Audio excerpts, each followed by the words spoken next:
بیٹا تندرست ہے لیکن اس کو شام کو سینے میں شدید تکلیف ہوتی ہے، ٹیسٹ کرائے ہیں لیکن ٹیسٹ کے اندر بھی ڈاکٹر کہتے ہیں کہ کچھ نہیں ہے، سب ٹھیک ہے۔ تو وظیفے کی جہاں تک بات ہے نا میرا بھائی، ایک تو سورۃ فاتحہ پڑھ کے خود اسی جگہ پہ دم کیا، اور دوسری حضور پاک نے خود فرمایا ہے کہ جہاں درد ہو وہاں ہاتھ رکھ لو، پہلے درود شریف پڑھو، اس کے بعد بسم اللہ بسم اللہ بسم اللہ، اعوذ بعزت اللہ وقدرتہ من شر ما اجد واحاذر، 7 دفعہ پڑھ کے دم کرے تو جیسا بھی درد ہو اللہ کی رحمت ہو۔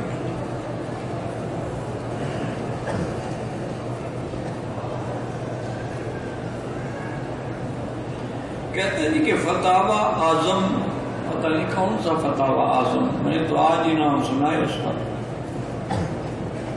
وہ ذرا مہربانی کر کوئی فتاوی لے تو آؤ، مجھے دکھاؤ تو صحیح۔ جیسے اس دن کہا تھا نا کہ یہاں کے فتاوی نے فتویٰ دیا ہے، وہ لے کے نہیں آئے کبھی، وہ تو لے آئے بیچارہ، ہوا تو گھڑا ہوا نا، یہ فتاوی اعظم بھی گھڑی ہوئی بات، کوئی فتاوی اعظم نہیں۔ کہتے ہیں کہ اس میں یہ لکھا ہوا ہے، حنفی مسلک کا سب سے بڑا فتاوی ہے، اس میں یہ لکھا ہوا ہے کہ اگر کوئی چھوٹا بچہ، نابالغ بچہ عورت سے زنا کرے تو اس میں حد نہیں ہے۔ یہ بالکل اسی طرح ہے جیسے کہتے ہیں حنفیوں کی کتاب میں ہدایہ میں لکھا ہوا ہے کہ اگر کوئی آدمی ماں سے زنا کرے تو اس پہ حد نہیں ہے، بالکل لکھا ہوا۔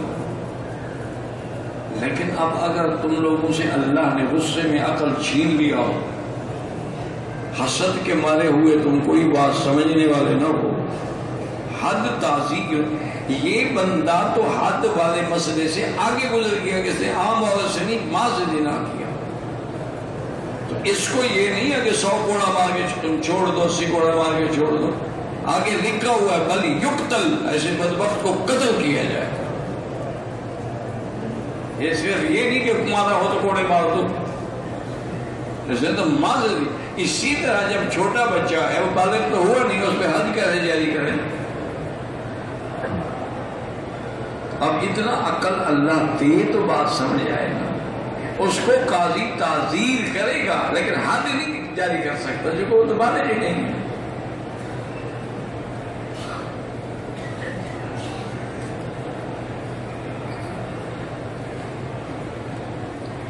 پہلے اعتراض کرنے سے پہلے کسی عالم کے پاس جا کے سمجھ لیا کرو۔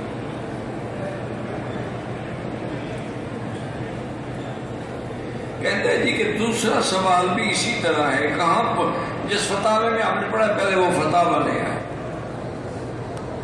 وہ فتاوی لے آئے، تو اس کے بعد بھی ایسی بات ہے جو میں پڑھ نہیں سکتا، والدین کو سیدھا کرنا بالکل ہماری شریعت میں اللہ نے حرام کر دیا۔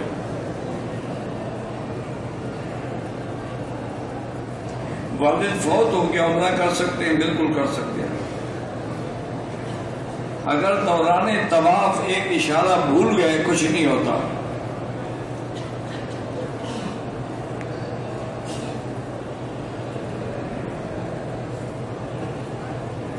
کہتے ہیں کہ حضرت نے جب حضرت بلال کو حکم دیا کہ کعبہ شریف کی چھت پہ چڑھ کے اذان دو،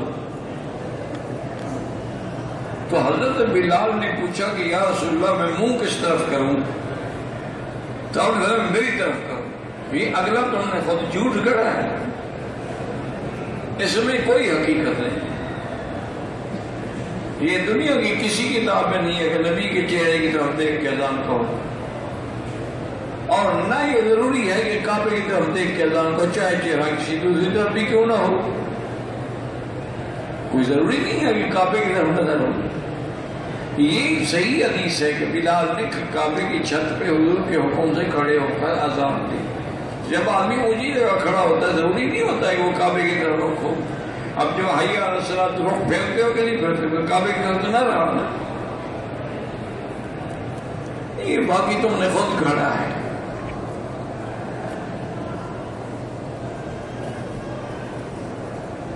مدینے پاک سے احرام باندھ کے آیا, طواف کیا, 2 رکعت پڑھنے بھول گیا, صفا مروا کیا, جب یاد آیا پھر پڑھے, کوئی یاد نہیں, جب یاد آیا پڑھ سکتے ہو. میں نے 2 طواف اکٹھے کیے, مجھے دوسرے طواف میں شک ہے کہ 7 چکر ہیں 6 ہیں, غالب گمان یہی ہے کہ 7 ہیں. بارہ ٹھیک کیا, آپ نے جا کے حدیث میں 2 رکعت پڑھے وہ ٹھیک ہے, جب غالب گمان یہی ہے تب بھی ٹھیک ہے.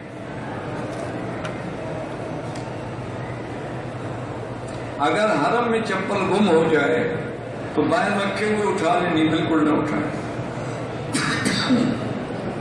مودودی صاحب کا لٹریچر جو ہے, کوئی عالم ہو تو وہ پڑھے, عام آدمی نہ پڑھے, کیونکہ عالم کو تو پتہ ہوتا ہے نا کیا غلط ہے کیا صحیح ہے. عمرے کے لیے جو لوگ آئے ہوئے ہیں وہ روزانہ عمرہ کر سکتے ہیں, کر سکتے ہیں, لیکن ہر دفعہ سر منڈانا پڑے گا.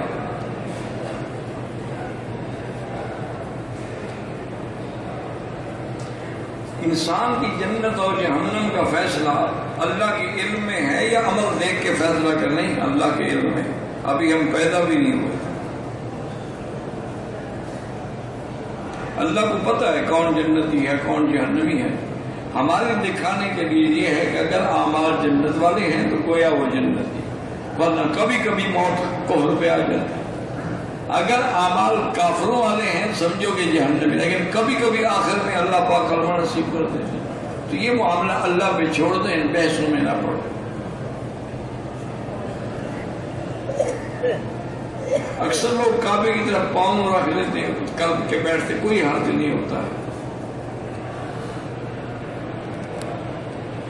کہتے ہیں ہم نے سنا ہے کہ وہاں ابو حنیفہ رحمۃ اللہ علیہ استاد کے گھر کی طرف بھی پاؤں نہیں کرتے تھے. اللہ عالم, کوئی شریعت کا حکم تو ایسا نہیں, ادب الگ بات ہے.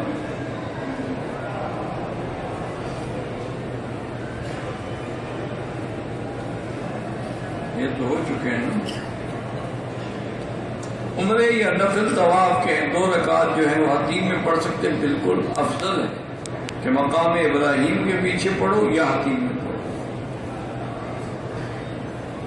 نمازی کے آگے نہ گزریں, مجبوری ہو تو سجدے کی جگہ سے دور ہو کے گزر جائے.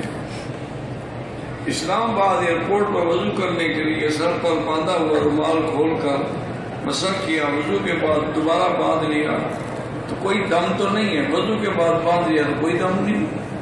دم تو تب ہوگا جب نیت کر لو گے, لبیک پڑھ لو.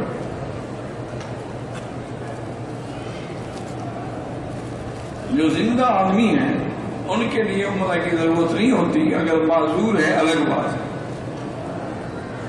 ورنہ اپنے لیے کر کے دعا کریں اللہ ثواب اس کو دے.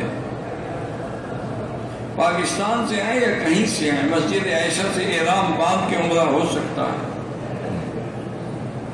عمرہ کرنے والے کو حاجی کہہ سکتے ہیں, اس نے حج کیا ہی نہیں, حاجی کیوں کہو. میں دل کا مریض ہوں, زمزم پیو, اللہ سے شفا کی دعا کرو. یہ سارے کام وظیفوں سے چلتے تو میں خود نہ ٹھیک ہو جاتا. خود بھی تو آخر میں پڑھتا ہوں گا نا وہ نبی وظیفہ. یہ سب اللہ کا نظام ہے. یہ ہاں الگ بات ہے کہ تکلیف میں اگر اللہ اپنے ذکر میں لگا دے تو شکر کرو کہ چلو اپنا نام لینے کی توفیق تو دے دی.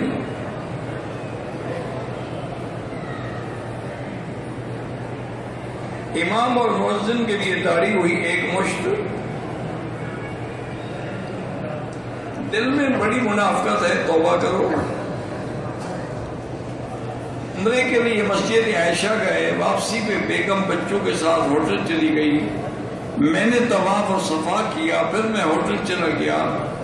اب بیوی اور امی نے طواف اور صفا کی, ٹھیک ہے, کوئی بات ضروری تو نہیں کہ سب اکٹھے کرو. وہ بچوں کے ساتھ بیٹھ گئی, تم نے کر دیا. تم بچوں کے ساتھ بیٹھ گئے, اس نے کر دیا.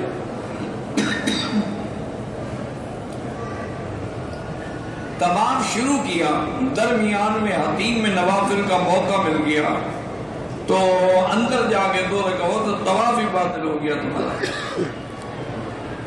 جب تک طواف ختم نہ ہو 2 رکعتیں پڑھنے کا کیا معنی.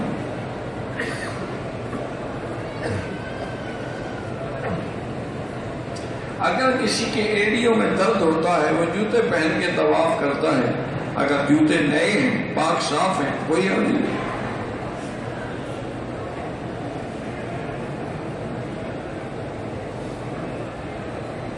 پتہ نہیں کیا کہتے ہیں کہ حضور پہلے تشریف لاتے تھے، بعد میں چال میں گئے کیوں مجھے نہیں پتا ہے، سمجھ نہیں ہے آپ نے کیا لکھا ہے۔ عمرے پہ آتے وقت لوگ پیسے دے دیتے ہیں کبوتر چوک میں دانا ڈالیں، بہرحال ایسی جگہ دانا ڈالیں جہاں پانی پاؤں میں نہ آئے۔ اگر آدمی نے عمرے کے لیے قرض لیا ہے تو لازمی ادا کرے، اگر دوران طواف وضو ٹوٹ جائے چھوڑ دے، وضو کر کے پھر شروع کرے۔ شیعوں کے جنازے میں شریک نہ ہوں تو زیادہ بہتر ہے، کیونکہ اختلاف ہے نا، اللہ عالم وہ شیعہ جو ہے وہ کفر کی حد تک پہنچا ہوا تھا نہیں تھا۔ مریم بوٹی بھیج جاتے ہیں، مجھے تو نہیں پتا مریم بوٹی کا۔ کالر والی قمیضیں پہنتے ہیں میرا بھائی جائز تو ہے لیکن خلاف سنت ہے، حضور پاک نے کبھی کالر والی قمیض نہیں پہنی۔ اور بعض علماء تو اتنے سخت ہیں وہ کہتے ہیں یہ صلیب کی علامت ہے عیسائیوں کی۔ ایک شخص ڈرائیور ہے، مدینہ منورہ سے مکہ آتے ہیں، نیت نہیں، وہ ڈرائیور کے لیے معافی ہوتی ہے جو روز جاتا ہے نا وہ تو۔ یہ پہلے جواب ہو گیا، زمزم سے بھی وضو کر سکتے ہیں اگر ضرورت ہو، ورنہ نہیں۔ میلاد شریف پڑھنا افضل ہے، ناجائز ہے، بدعت ہے، افضل کیا ہو؟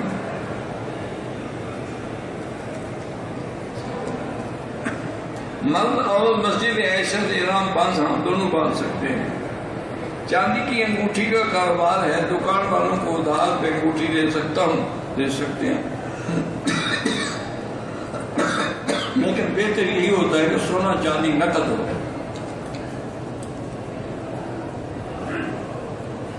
کہتے کہ یہاں کشمیر کی آزادی کے لیے دعا نہیں مانگتے، میرا بھائی یہ سب مسلمانوں کے لیے مانگتے ہیں، کہتے ہیں مسلمین والمسلمات المؤمن والمؤمنات، تمام بلاد اسلامیہ تو سب اس میں آ گئے۔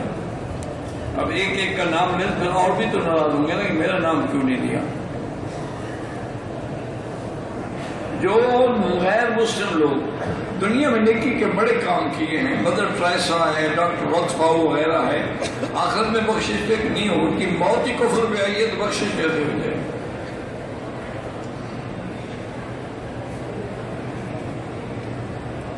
جمعہ رات کی رات منع کیا، سارا بھاگ دوڑ میں گزر کیا، والدہ کو منع کرا، صبح 7 بجے ہوٹل پہنچا، جمعہ کی نماز چھوٹ گئی، میں عمرہ قبول نہیں، کوئی وہم کرنے کی ضرورت نہیں، مسافر پہ جمعہ ہوتا ہی نہیں، آپ نے ماں کی خدمت کی زیادہ ثواب ہے۔ مسافر کے لیے جمعہ واجب ہی نہیں ہے، چھوٹ گیا ظہر پڑھ لو۔ گھر کے بڑے میرے والد ہیں، میں ان کی اجازت کے بغیر آیا ہوں، عمرہ تو ہو جائے گا لیکن ایسے نہ کیا کرو، اجازت لے کے آیا کرو۔ مولانا یاسین صاحب نے انہوں نے اسلام بڑی مہربانی، سجدہ تلاوت کی نماز میں نزدیک سجدہ نہیں، مقتدی کے نزدیک ہے، مقتدی نہ کرے جب تک امام نہ کرے، مقتدی امام کے تابع ہے۔